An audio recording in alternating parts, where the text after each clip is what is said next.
কালকে একজন ভদ্রমহিলা ইন্টারভিউ দেখছিলাম, সমাজকর্মী, যে এত জায়গায় তো এত রকম নারী নির্যাতন হয়েছে, কিন্তু তারা গরিব ছিল বলেই তাদেরকে সেভাবে অত সাড়া দেয় না। একটা নারীর প্রাণ কেন, যে কোনো একটা মানুষের প্রাণের মূল্য একই, সে বড়লোক হোক আর গরিব হোক, সে প্রাণটা, সবার প্রাণ শক্তি একটাই থাকে, তাই না? প্রাণ শক্তি কারো দুটো থাকে।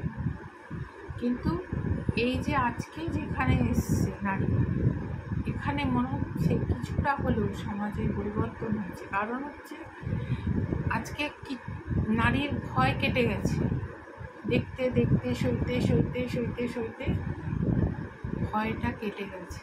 এখন যেখানেই যা কিছু হোক, আমার অন্তত মনে হয় যে নারীরা প্রতিবাদ করতে শিখেছে, ভীষণভাবে শিখেছে, আগেও করেছে, কিন্তু এখন যেন অন্যরকমভাবে শিখে গেছে যে আমাদের ন্যায্য কি আমরা পেতে পারি। কারণ যখন বলছে রাতে বেরোবে না, তাহলে দিনে কি খারাপ কাজ হচ্ছে না, নাকি দিনে কি আরো উপর অত্যাচার হচ্ছে না? তাহলে নারীরা কি বেরোবেই না? নারী আর পুরুষ এই যে আন্দোলন হচ্ছে, যা কিছু প্রতিবাদ হচ্ছে, সেখানে নারী পুরুষ সমানভাবে রয়েছে। তার মানে কি নারী আর পুরুষ আলাদা নয়। কিছু মানুষের মানসিকতার জন্য সমাজ দূষিত হচ্ছে, নারী পুরুষ আলাদাভাবে ভাবার জন্য নয়। কারণ আমরা পিতা ছাড়া পৃথিবীতে আসতাম না, মাতা পিতা ছাড়া পৃথিবী দেখতে পারতাম না আগে, তাই না? কোনো পৃথিবী সৃষ্টি হতো না। তাহলে নারী আর পুরুষ দুজনকে ছাড়া কোনোদিন সমাজে কিছুই চলবে না। কিন্তু যে দূষিত জিনিস আছে সেগুলো আমাদের সমাজ থেকে দূর করা উচিত, খুব ভালোভাবে, সুন্দরভাবে দূর করা উচিত। কারণ না হলে আমাদের প্রজন্ম অস্বস্তিতে রয়েছে, আগামী প্রজন্ম। কারণ প্রত্যেক প্রজন্মের কাছে, আগামী প্রজন্মের কাছে আমরা দায়ী, আমরা অঙ্গীকারবদ্ধ। কারণ তাদেরকে সুস্থ সমাজ, সুস্থ সব কিছু দিয়ে যাওয়ার আমাদের পুরো দায়িত্ব রয়েছে, তাই না?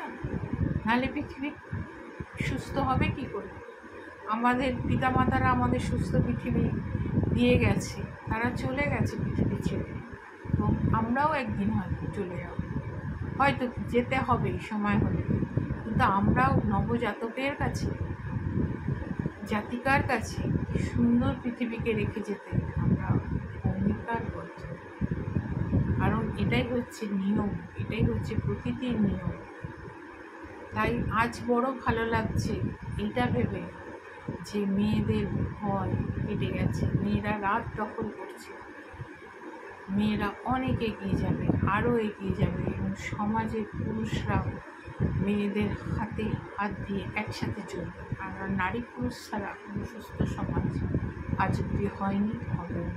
কিন্তু কিছু মানুষের যে মানসিকতা, পৈশাচিকতা, অসুরতা, সেইগুলোকে আমাদের একদম নির্মূল করতে হবে। এটুকুই আজকে।